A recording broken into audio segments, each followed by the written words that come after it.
Öňde de bir diýenim, arada bir gelin ediniye, gemide. Gelin ediniye olur. Gelin gelayen vakti, bir yerden yılan geliyede, gelin yılan çakya. Görgül yılan sobada ölüptür. Çakan mı adına? Şonu yarı Kudaycan bizim Kudaları et çıkardığım edinin gelinleri yılanı öldüreyen gelinlerden olmasın. Türkmenlerde oynayan gelinler yok, hani güleyen gelinler otuyor. Hani Leyla'da otuyor, Nargül Bavartın'ı. Türkmen televizyonundan gelen. Türkmen televizyon adından kutlayın Nargül. Akşamın hayırlı olsun. Zehir salamla başlıyoruz. Şey deyip başlayalar da Türkmen televizyonu.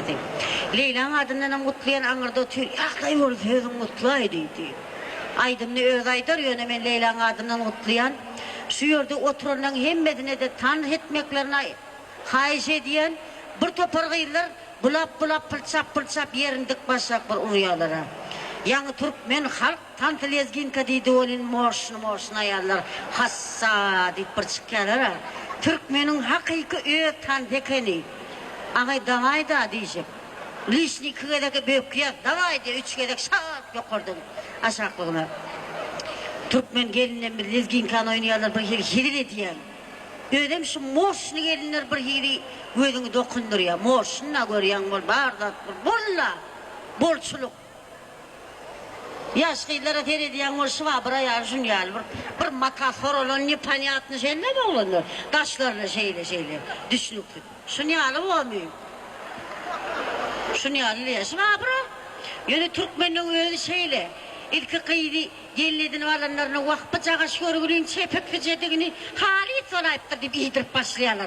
Bir aylap nakara çağırıp. O görgül sonu vaka yörep bile yok nakara çağırır ya ol şeylik gidi uğraya kurtetinden. Tutup eki diyorlar bu takvar yarım bol palav iyiye. O takvar yarım bol palav. Ana bu cağaş görüyor mu yelpeni vurdu uğrıska koydu. Это невозможно diyen moya görüyor mu? Очень даже возможно. Почему невозможно? Ana şeydip yankı sıvabıracıklar yuvaş moşni ayarlar oluyorlar. Sol ayarlan baylıkları oluyor. Görüyor musun? Yine gör. Böyle alacak maşkalar. Yani moşni oluyorlar. Yani o yerde kruplu akulalar var, gigantlar. Yerite. Tanrı'da edenlerini görüyor musun? Lişni bolanok lezgin ki kovcatın çardan ağrafrağını. Yang bana zakat ettiydiler vakalgina deyip bir neyem ol? Vakalgina deyip tanısadı var mı? Oğlunlar. Türkmen halkı sadı var mı vakalgina deyip? Şu diğuran canım şu aydım neyse diyorlar. Kovcu. Bir Türkmen'in kovu orayan halk aydım mı? Oymay limonçiki, oymay pamponçiki diyor.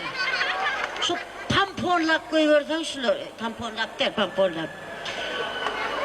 Hazır kovi, limonçik, apelsinçikler hakkında aydım, anırdan apelsinler çıkar, berden hıyarlar çıkar, berden hıyarlar otur. Anırdan akulalar çağıryan, berden kilkalar çağıryan kanka. Döğren canlanıp hayiş ediyen, yankı, limonçiki. Böyle değil mi? Onun kıyılar hem bana tanıda çağıryan, limonlar, apelsinler, mandarinler. Leyla bananlarım geliversin bari geliverin. Hemen. Bananlarım.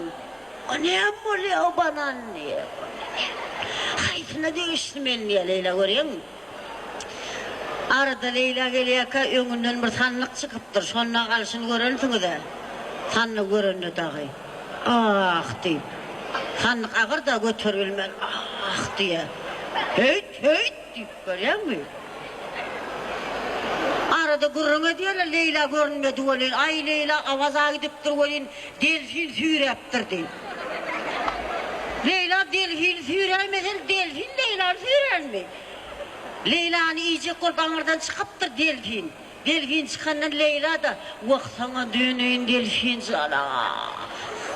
Senin aylanayına diyor ah. Hediye olin. Delfin ayarlığın hen imeğinle diye atıyor diye yankı çıkıp. Şonu yani Leyla'nın tanıda çağırıyan ben ayarlığın gelen yağdayı ortaya tanıt eder düşün. Hemmemin. Nargülüm çağırıyan şu yerdeki kirkalar apelsinler onunla Türkmen halk aydımı limon çıkıyor.